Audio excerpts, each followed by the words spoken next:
ሰበር እዋናዊ ሓበሬታ መንግስት ፌደራል ሓገዝ ክገብር ጊዜያዊ ምምሕዳር ትግራይ ሓቲቱ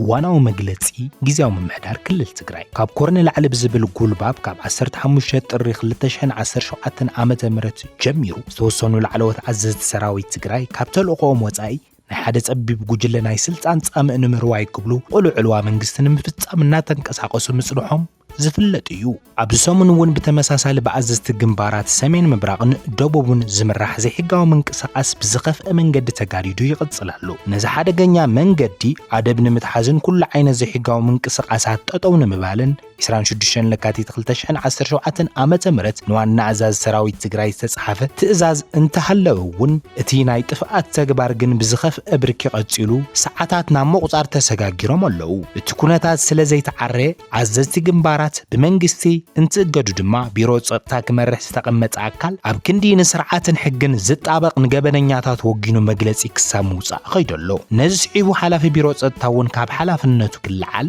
ተገይሩ እዩ ይኹን እምበር ሕዚ እውን ኣብ ልዕሊ ሰላማውያን ሲቪላት ዘነጻጸረ መጥቃዕቲ ይቕጽል ኣሎ ካብ ላዕሊ ክሳብ ታሕቲ መንግስቲ ናይ ምፍራስ ተግባራቶም ብዝኸፍአ ብርኪ ተጠናኺሩ ይቕጽል ኣሎ ላዕለዎት ኣዘዝቲ ሰራዊት ትግራይ ናይቲ ድሕር ጉጅለ ድሌት ንምምላእ ክብሉ መንግስቲ ክፈርስን ውዕሊ ፕሪቶርያ ብዕሊ ክትሓስን ብምግባር ህዝቢ ትግራይ ናብ ዳግማይ ጽንተት ይእትውዎ ኣለዉ ዘዝቐደመ ስሕተት ኣብ ክንዲ ዝእርምሉ ካብ ትማሊ ጀሚሮም ከዓ ኣመራርሓ ጊዜያዊ ምምሕዳር እናሃደኑ ይዕፍኑን ይኣስሩን ኣለዉ እዚ ድማ ነቲ ብሽም ማሕተም ዝገብርዎ ዝነበሩ መንግስቲ ናይ ምፍራስ ምንቅስቓስ ብዝለዓለ ብርኪ ዘጠናኽር እዩ እዚ ድሑርን ገበነኛን ጉጅለ ዕድል እንተረኺቡ ምዕፋንን ምእሳርን ጥራሕ ዘይኮነስ ኣመራርሓ ጊዜያዊ ምምሕዳር ሒዙ ንሳልሳይ ወገን ኣሕሊፉ ካብ ምሃብ እውን ክቁጠብ ከም ዘይኽእል ምርዳዕ የድሊ እቲ ብሽም ኣዘዝቲ ሰራዊት ዝግበር ዘሎ ወፍሪ እቲ ኩነታት ካብ ቁጽጽር ጊዜያዊ ምምሕዳር ንክወጽን ከም ህዝቢ በዓልና ንበዓልና ክንዋዳእን ዝገብር ሓላፍነት ዝጎደሎ ዘይቅቡል ተግባር እዩ ኣብ ውሽጢ ነብደገን ዘለኻ ህዝቢ ትግራይ ብሓፈሻ መንእሰይ ትግራይን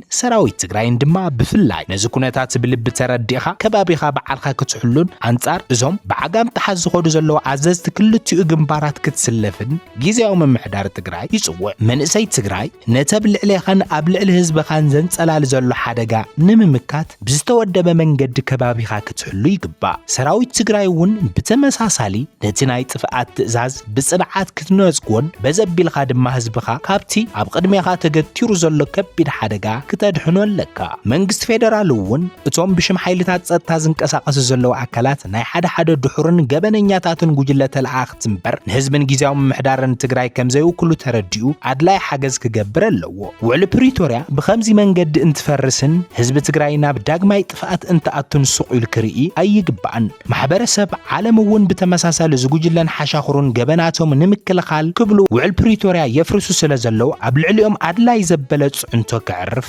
ንጽውዕ እዚ ከይኾነ እንተተሪፉ ግን ህዝቢ ትግራይ ክወጾ ናብ ዘይኽእል ካሊእ ዙር ጽንተት ከም ዝኣቱ መላእ ህዝብና ክግንዘቦ ይግባእ ጊዜያዊ ምምሕዳር ክልል ትግራይ 3 መጋቢት 2017 ዓመተ ምህረት መቐለ